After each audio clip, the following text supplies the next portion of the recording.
Hi, I'm Holly, and with my sister Heather, you're listening to Haunted Family Podcast, a weekly podcast about the paranormal, unsolved mysteries, and even some true crime. Yes, and this week is a little mystery, a little true crime, maybe some paranormal. I'm going to go with the fact that the house was haunted and it was the ghosts killing people. That's possible. It's as good a theory as any. The ghost of Danielle Steele, even though she didn't own the house yet and she's still alive. Yeah, the ghost of Johnny Depp.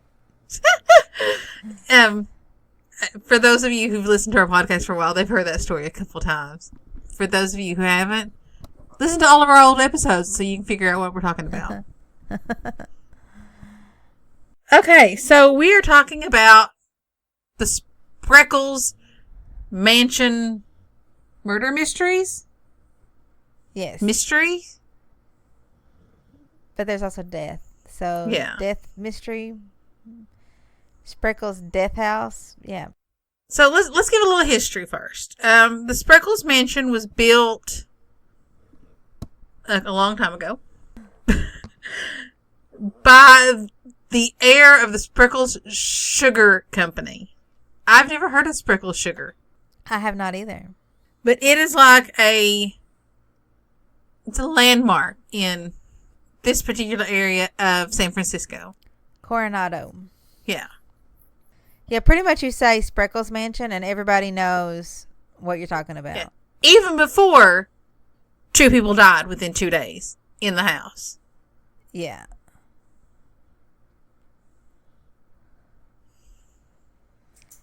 Okay, so the house. Okay, before I jump into everybody involved in the story, I will say this wasn't even their main house. This was just their summer house. And it had like 11 bathrooms and 10 bedrooms and was just, I think it was like 27 rooms big. total. It was like the main house, then there's a guest house, and then there's a caretaker's house, all on the property. Yeah. Yeah. And when Jonah would come to California, his ex-wife would also come to California. And she lived in the house just a few doors down. Yeah. So that they could both be close to their son. Right. I understand that.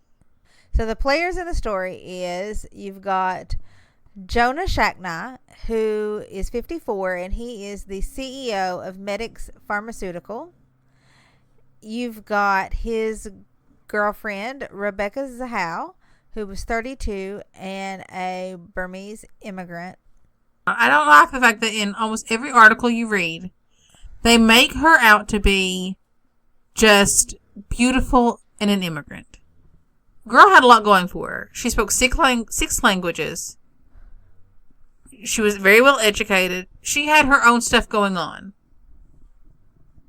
It just so happened that she did quit her job to help him with his son. Yeah. So you've got Rebecca's 13-year-old sister Zena. You've got Jonah's younger brother Adam. You've got the ex-wife Dina and her twin sister Nina. Okay, did I mention Max? Then you've got his 6-year-old son, Max Shacknai. I couldn't remember if I left out Max or not. So, on the night of July the 7th, well, on the day of July the 7th, because it actually happened during the day, Jonah. Oh, Lord, I can't talk. Yeah. Jonah had taken his 2 older children first he'd taken his 2 older children to the airport so they could fly back to the East Coast to be with their mother. Right. And then he stopped at the gym. And he left Max with Rebecca and Zena. So Zena was upstairs taking a shower, and Rebecca was downstairs in the bathroom. And I can't help it. Every time I read that she was in the shower, I have a flashback to Legally Blonde. You were in the shower. What were you doing in the shower? And then it turns out that she wasn't actually in the shower because the stuff that from her perm would have made her hair flat. Yeah, I can't remember that chemical. Yeah. But I don't believe that Xena is the one who killed Max. No, but the whole shower thing made me think of that. Yeah. No, I don't think she's guilty of anything. So then you got Max 6, who apparently is not a daredevil child. You know, he doesn't really get into anything, but he loves soccer, and he is often playing soccer in the house and riding his scooter in the house. But I mean, I guess another player in this it's story. hot. There's a 14-month puppy, a Weimaraner named Ocean. Yeah, but I mean, I can understand him wanting to play in the house because it's hot outside. Well, and that house is huge. Right. I mean, I'm not saying that there's anything wrong with playing in the house. No. I'm just saying that he did. It's not. I wouldn't think it would be unusual. No, I mean, you know, when my kids were little, oh gosh, they were daredevils though. Anyway, so on July 8th or July 11th, Xena was upstairs, Rebecca was downstairs, and the story is kind of like goes either way. Either they heard a crash or they heard the dog barking. I mean, honestly, it probably both happened at the same time. Yeah, Rebecca gives both stories. But, I mean, if her dog's anything like my dog's, if they hear a crash, they're barking. So, I think both is probably accurate. Yeah. I don't think there was anything suspicious about that because, I mean, if Sophie hears any kind of, yeah, she's on her feet and barking and growling and carrying on. So anyway, they hear the dog and the crash, and Rebecca runs out of the bathroom and sees Max laying on the foyer ground, and the chandelier is broken. So she surmises that he has fallen over the railing and then landed on the floor. His scooter is laying against his leg. Some reports say the scooter is laying beside his leg, and some say the scooter is a little bit away from the body. Rebecca said that he mumbled the word ocean, which again is the name of the little dog. Well, not little dog. Weimaraners are pretty big. But mumbled ocean, and then that was it. He lost consciousness, and she started doing CPR and had Xena call 911. The ambulance comes, and they attempt CPR, and they transport him to a children's hospital, but the children's hospital transports him to a larger hospital. And he has fractured facial bones and a spinal cord injury. The hospital said that he had gone without oxygen for roughly 30 minutes. And some reports will say this is proof that she didn't start CPR, or it's proof that it happened earlier than she says. But if you think you might not be especially with a spinal cord injury, you might not actually be getting oxygen to your brain that you need with just CPR, especially if you aren't starting to breathe on your own. I also don't think that people really realize how hard CPR is to do. Oh, I know. I've always been so scared, like when I have to get certified, that, well, one, that I'm actually going to have to do it, and two, that I'm not going to pass, because you have to like really give some force, and you like really have to be breathing in. It's actually a little bit trickier than it seems. Like I don't think that you have to do breaths anymore. I think that they have taken that out. I think it's just compressions only now. Oh, see, it's been a while since I've been certified. Every time I've ever been certified, they've changed. It's been changed since the last time I had to be certified. And actually, I think my certification has lapsed now, but yeah, I still know the basics. Okay, so then she's still on the phone with 911, and the paramedics are outside the door. And there's people who think that she's saying, don't open the door, when the paramedics were ready to come in. I don't know. I think we'll have to listen to the 911 tape. But I mean, she could have been saying, go open the door to her sister. Or, I mean, I know that if my dog is running loose through the house, I will say don't open the door yet, because unless somebody's got her, because she will jump on whoever walks through the door. So I always try to put her up or put her in the backyard or something, especially in a situation like this where there's going to be a lot of people come in, and you've got a puppy. You might want to make sure that you got to secure the dogs first, right? So for everyone's well-being, right? So I don't know. There is a theory circling around that she said don't open the door because she wasn't done staging the scene, but I mean, she would have had time before she called 911, I would think, to stage it however she wanted. If I had just killed a little boy, I'd have staged the scene before I had someone call 911, because you got time. That theory is ridiculous. That's what I would have done. Yeah, that theory is ridiculous. Okay, let's discuss some problems with this scenario, and then I think that kind of drags the story out a little bit, but there's just so much information. Dina hired a investigator to determine how he could have possibly have fallen over the railing.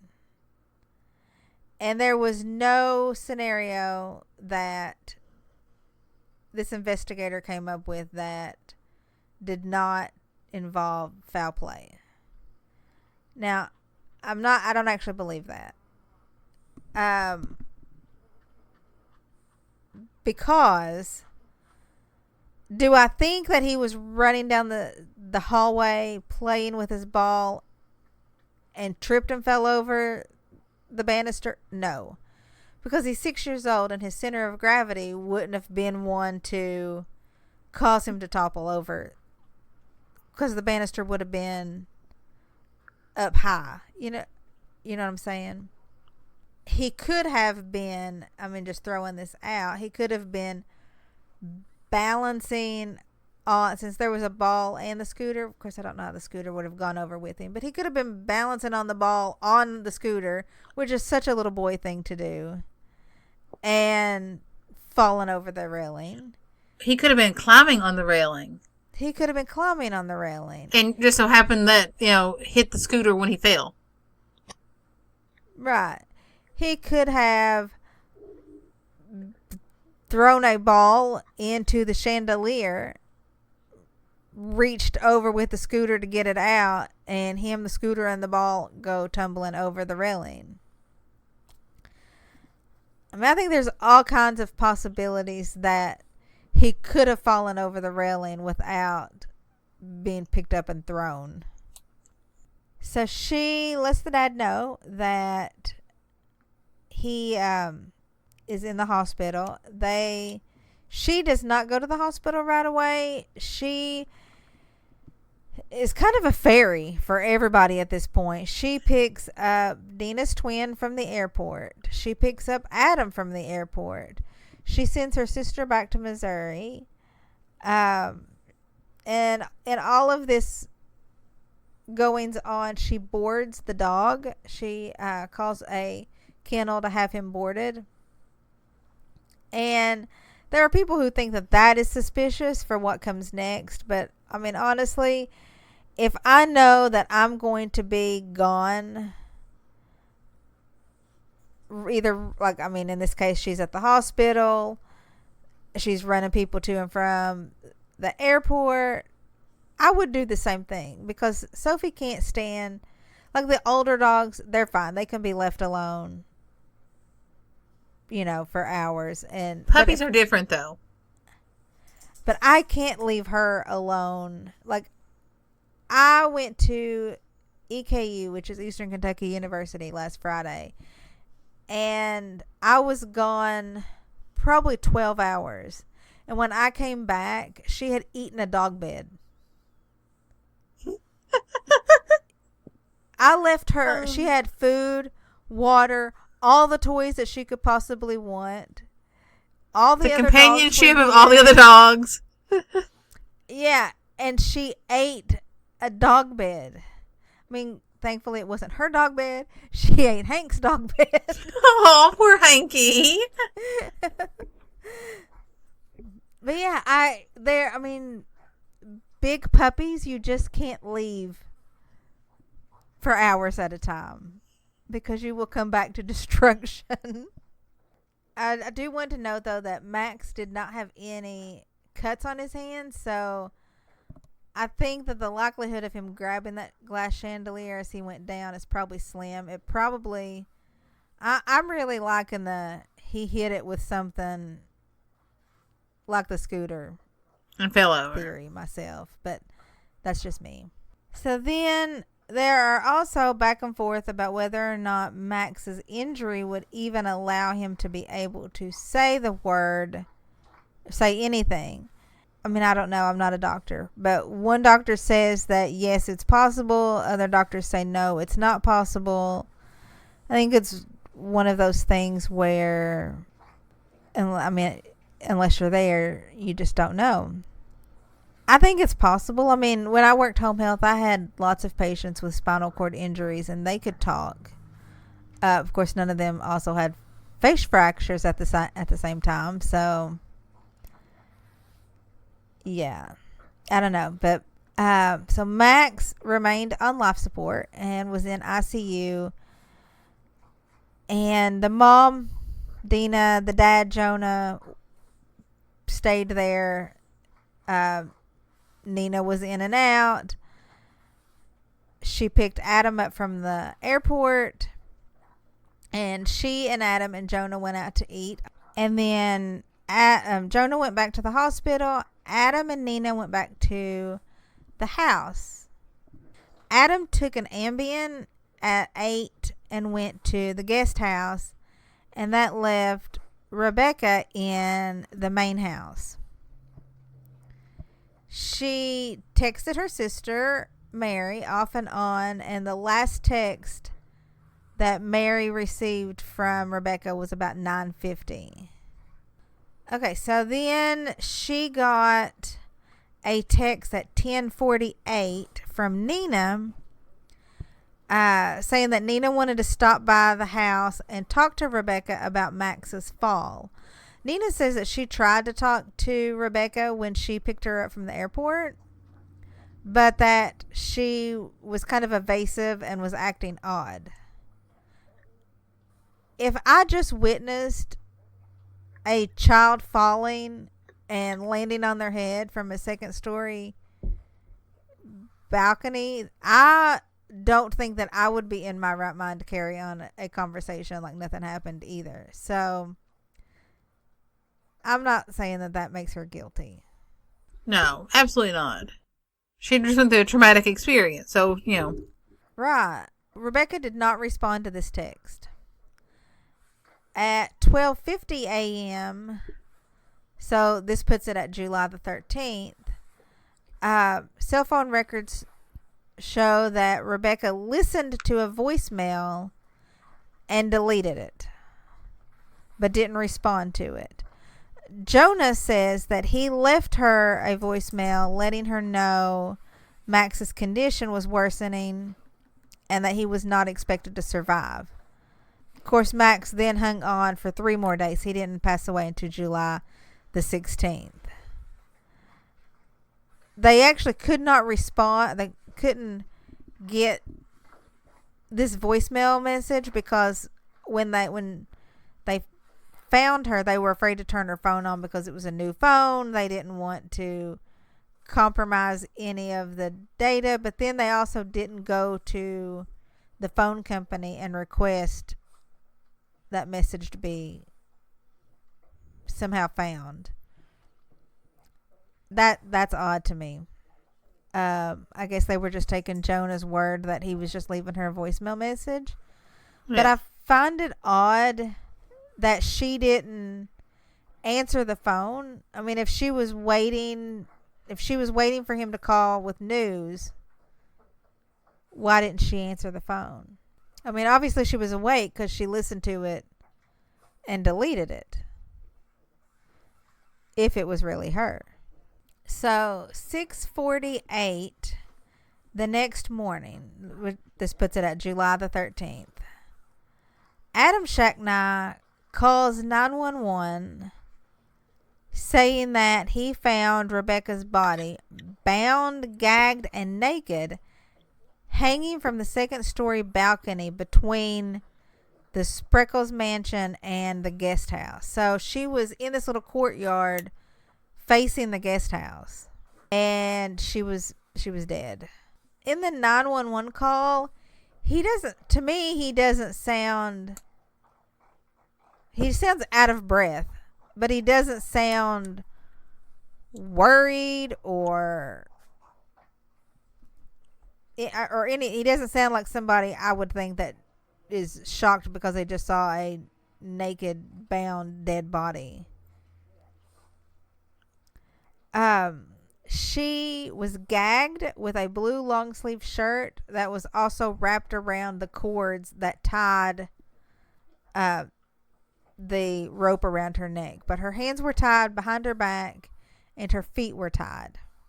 And when he cut her down, he just left her laying on the ground, which I understand. You know, you don't want to compromise the crime scene or anything, but it took the medical examiner like almost 12 hours to come out, and she just laid naked on the ground that whole day. I mean, the police were there, but nobody came to process this body for 12 hours, and she literally just laid naked in the backyard.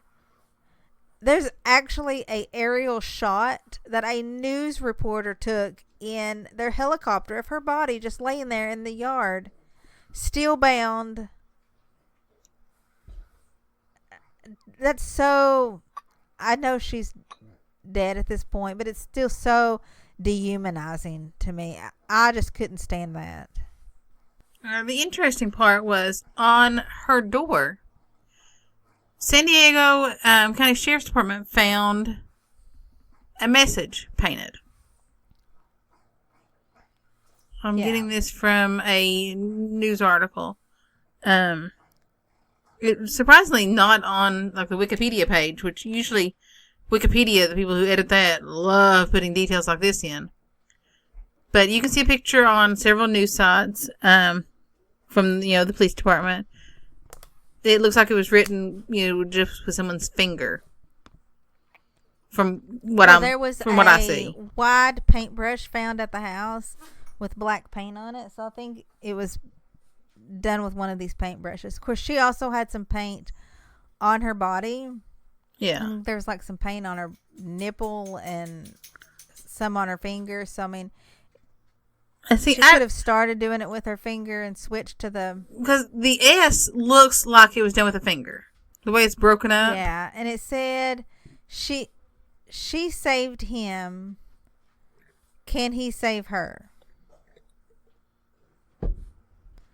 And actually, the police have never actually released 100% what the door said, because all of the pictures that we're seeing of this door is actually a recreation. It's not actually a picture of the actual door. Well, the one I said, I guess they recreated it then, because the picture I said is tagged as courtesy of San Diego Sheriff's Department.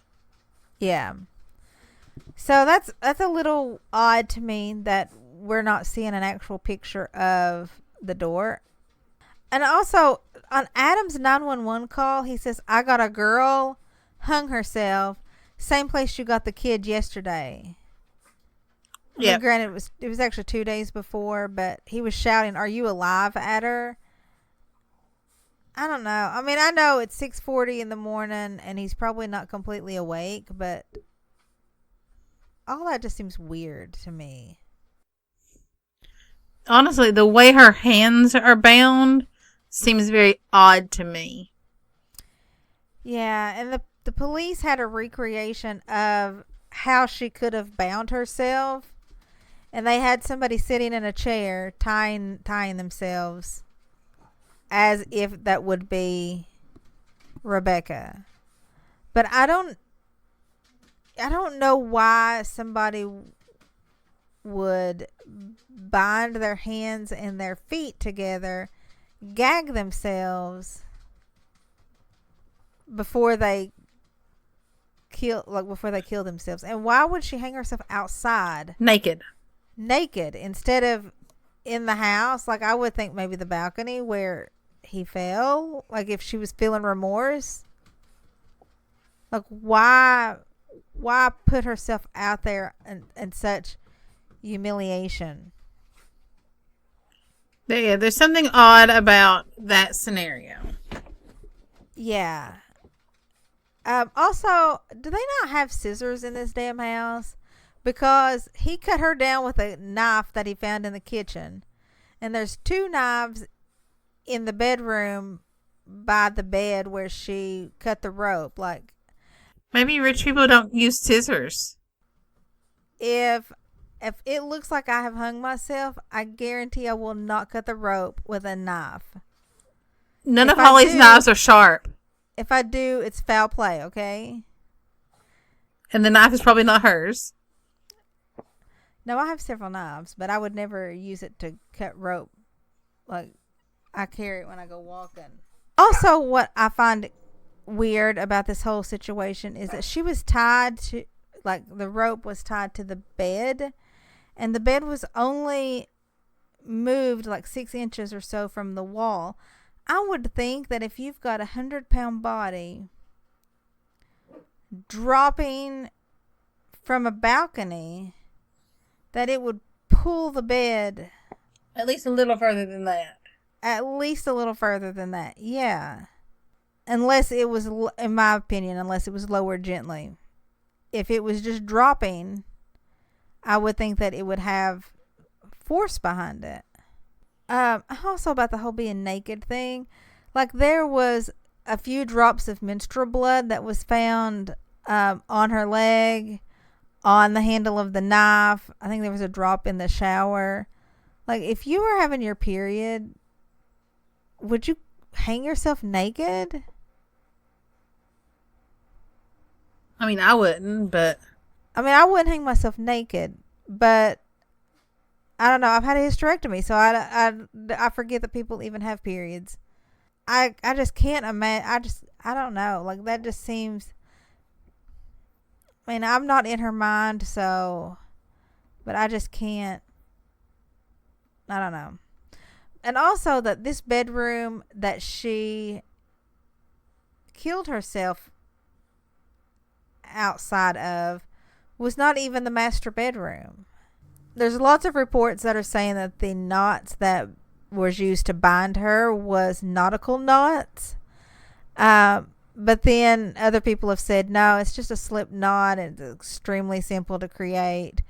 I'm also going to go on record here to say that if I ever tie a knot and it actually looks like a decent knot, it was not me that tied it.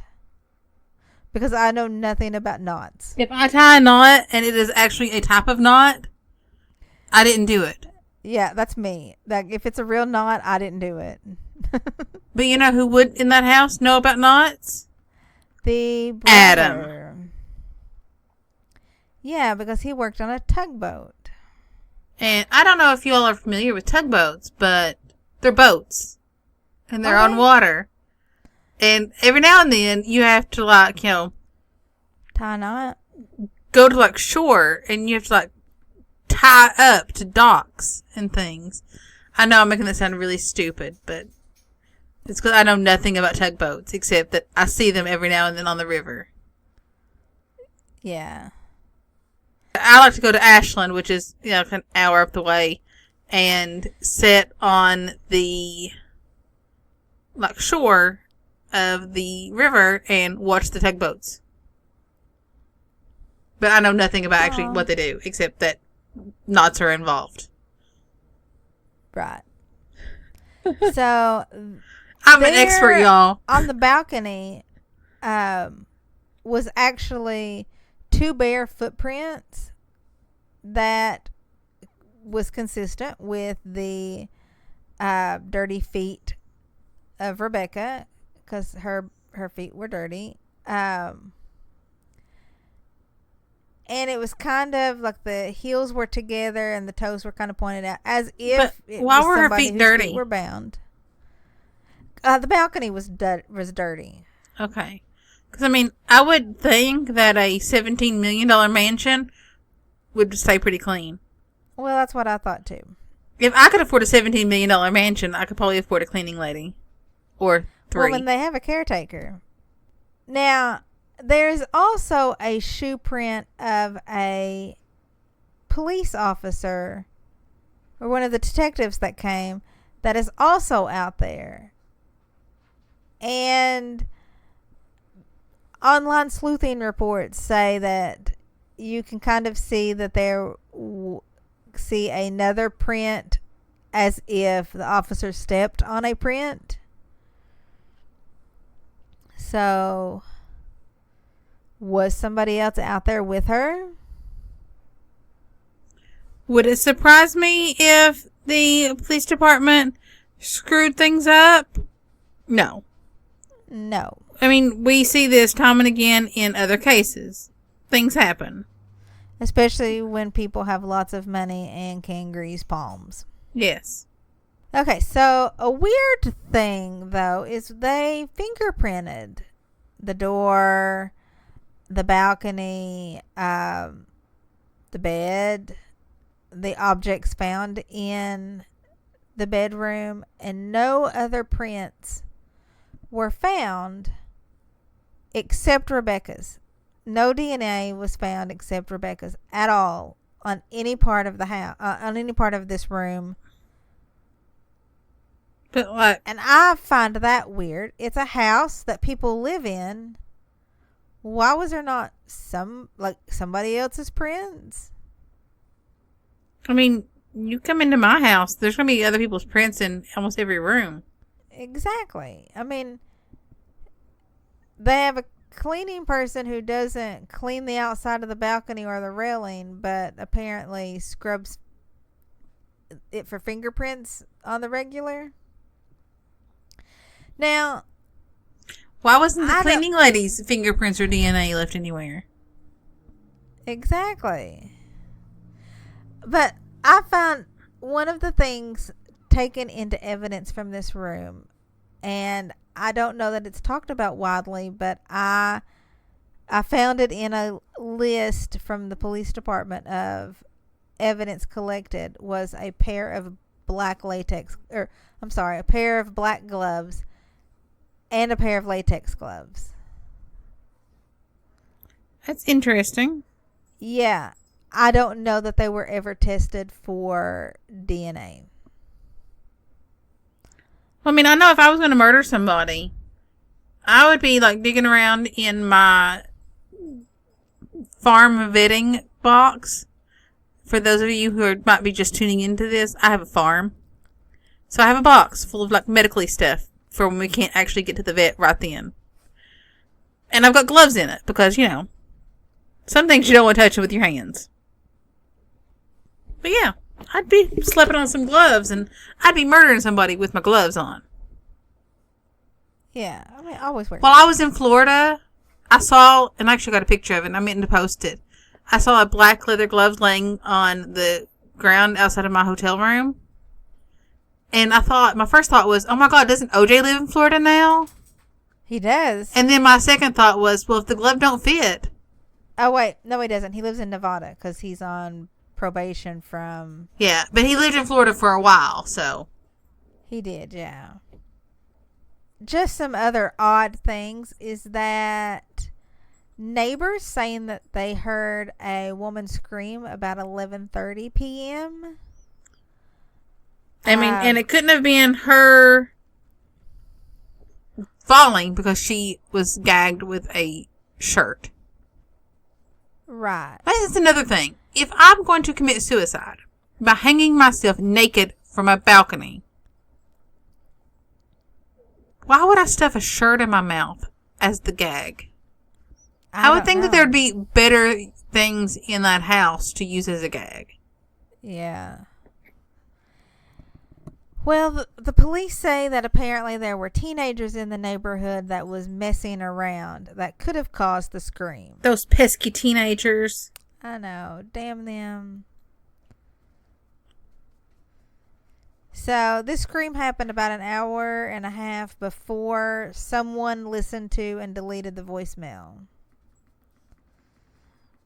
I'm not convinced that it was Rebecca that listened to this voicemail and deleted it. Because this was really, I mean, at the time period that this happened, I'm saying time period like it was ancient history, but this was really before most people kept locks on their phone.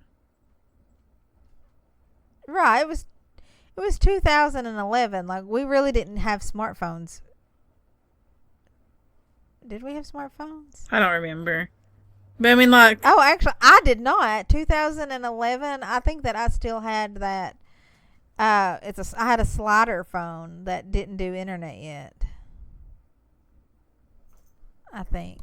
We were late to the party on smartphones. Yeah, we were. Another eyewitness said they saw a heavy-set woman, approximately 200 pounds. Is that heavy-set? Wow. I think that 200 pounds, depending on height, would be about average. Yeah. I mean, this is California. Everyone eats kale there. Oh, that's true. Okay. So, heavy-set woman with long dark hair walking around the mansion on the night of July 12th. And we do not have a time. Does this mansion not have security cameras? I'm guessing not. Because that just seems so bizarre to me. I think the reports out now say that it was Nina Romano, the aunt to Max.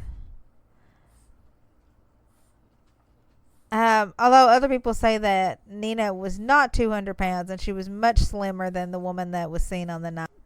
Did this mysterious person have something to do with the death? I don't know. So in the call to Mary earlier in the night, she was making plans to come visit in the fall. She was talking about, immediate plans that she has. And I know that some people who are suicidal do that. Yeah. Kate Spade was actually talking to her dad like an hour before she committed suicide, talking to him about a vacation she was planning. Yeah, I mean, I've only ever known one person that's committed suicide, and I didn't actually even know this person. It's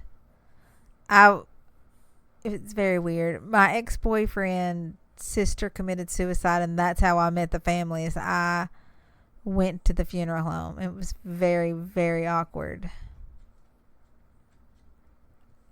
And so I didn't actually know her because I didn't know any of them yet.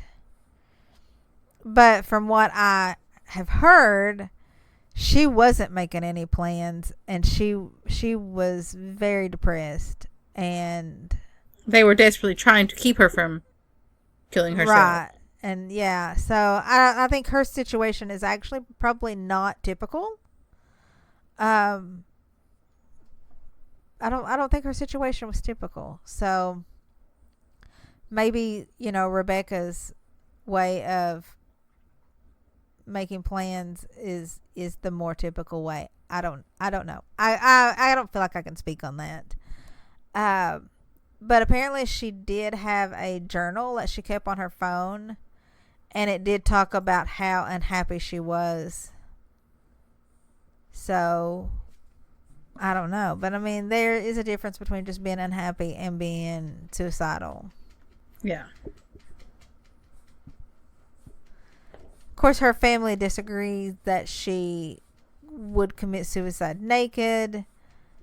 that she would even commit suicide to begin with. So, well, of course, I don't know any family really that would be like, "Yep, I saw this suicide coming." Like, I don't know that anybody would ever actually say that.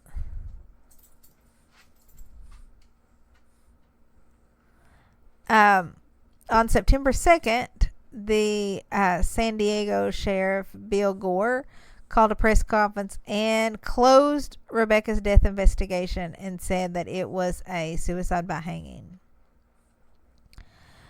Adam was not charged, but the family did take him to civil court, and he was found guilty in civil court. The police reopened the investigation, closed it again, and this time the civil case was, he was found not guilty with prejudice, which means he cannot ever be tried in civil or criminal again on her death. I'll just go right out and say it. I don't believe that Rebecca killed herself. I don't think she killed herself either. I don't know her, but it just seems, and I don't know, it just seems like a weird way for somebody to kill herself. I mean, I could see you're depressed already, you're grieving because this kid that you love is fatally injured, and your boyfriend who takes care of you financially is probably going to break up with you. Okay, I understand it's probably a heavy time, but I don't know. I mean, maybe I'm just having a hard time thinking it because I'm not suicidal. Like, I've never thought about killing myself. So it's hard for me to get in that frame of mind. You know what I'm saying? It's hard for me to imagine a situation where I would take my clothes off, tie my hands behind my back, tie my feet, gag myself, and jump off a balcony. I mean, in the episodes that we've done of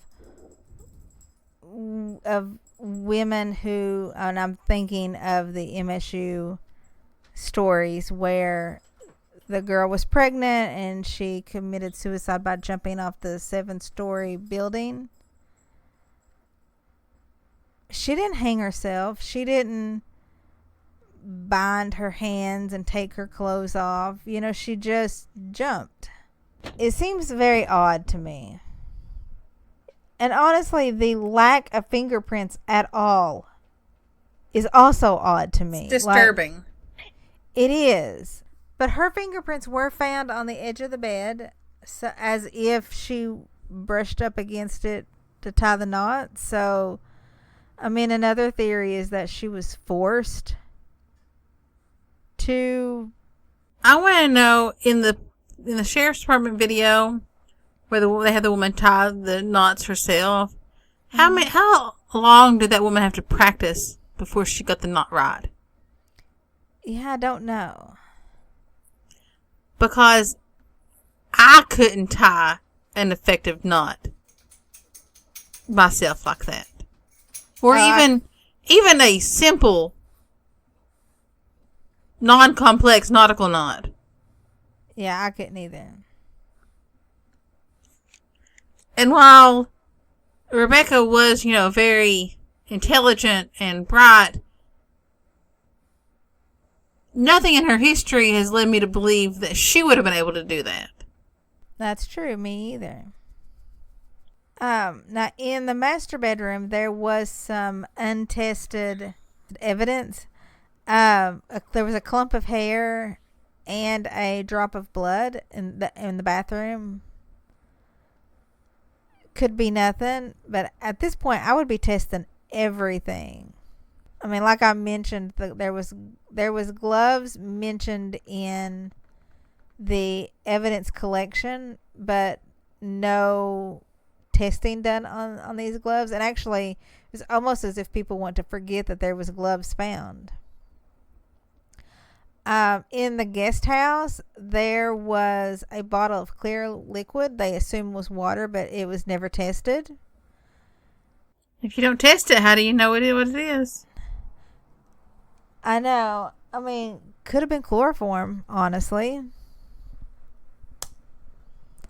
There was also a pair of white, pink, and purple women's underwear in the trash in the guest house. So, did they have guests over previously? Did his brother, immediately come into town to watch his nephew dying in a hospital and be like, hey, I want to hook up with somebody while I'm here? I don't know. Or something else. Right. But they were never tested for evidence either. See, things like that is maddening to me. I know that, having worked for a sheriff's office, I know that, things don't just, you can't just snap your fingers and get things done. But I also know the importance of leaving no stone unturned. Right. Well, especially in a case like this. But I guess when you've got a multi-millionaire pharmaceutical company owner, it's easy to just leave certain stones right where they are. I'm not saying that that the family might have paid the cops to look the other way, but we know that's happened in other cases. Oh, yeah, it's definitely happened in other cases. And then it's also happened where the police have a scenario in their head, and that's what they run with. Only test evidence that will corroborate what they already believe.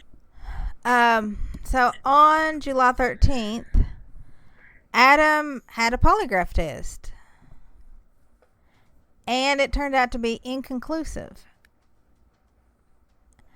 They requested that he do it again, but he was never tested again. So, we've mentioned that the police department did a reenactment of someone tying their hands, but there's never actually been a reenactment of the suicide. So, they never actually tied a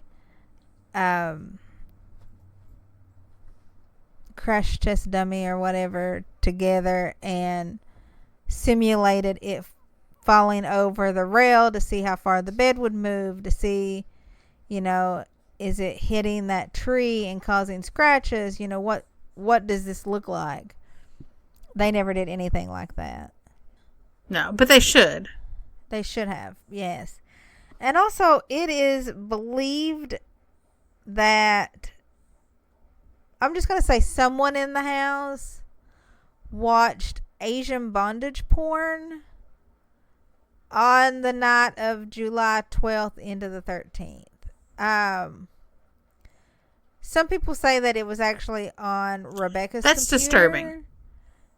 And then some say that it was not Rebecca's computer, that it was accessed by just a computer in the house. Her family is saying that she would never watch anything like that. I'm not saying that she would or she wouldn't, but I'm just saying that I know that Mom doesn't know what we would watch and what we wouldn't. I don't know if someone watched it to get ideas on maybe how to tie the knots or if there was another reason. But we have to think this was 2011, so their computers probably didn't have password protection on it like they do now. So, honestly, anybody could have accessed any computer in the house. I find that only her fingerprints and only her DNA I find that probably one of the weirder aspects. That's something that stands out. Also, the fact that there was gloves found that apparently the cops aren't even concerned about. If you have like $17 million laying around, from what I found on the internet, apparently Danielle Steele, romance novelist. Actually, I think it's one of Holly's favorite romance novelists. No, you like Jackie Collins. Jackie's gone. Rest her soul. You didn't like Danielle Steele. But I don't mind Danielle Steele. She wrote a couple books I like. Well, she has put the house on the market from what I understand. One of my favorites. Yeah, from what I understand, she has put the house on the market. So, if you want to live in the infamous Coronado death house, you can buy it from her. Well, let's get $17 million and go buy this house. Okay, so next on our GoFundMe. Okay, we are having extreme technical difficulties, so we are going to skip the stupid criminal for tonight. Sorry, I know that's one of my favorites too. And we will pick up next week we'll give you an extra stupid criminal. You should check out our YouTube channel. I will list it in the show notes. And you should check out my shops on Etsy. Cat Hair Glitter and Olivia Beth Boutique. Anyway, thanks for listening. Bye.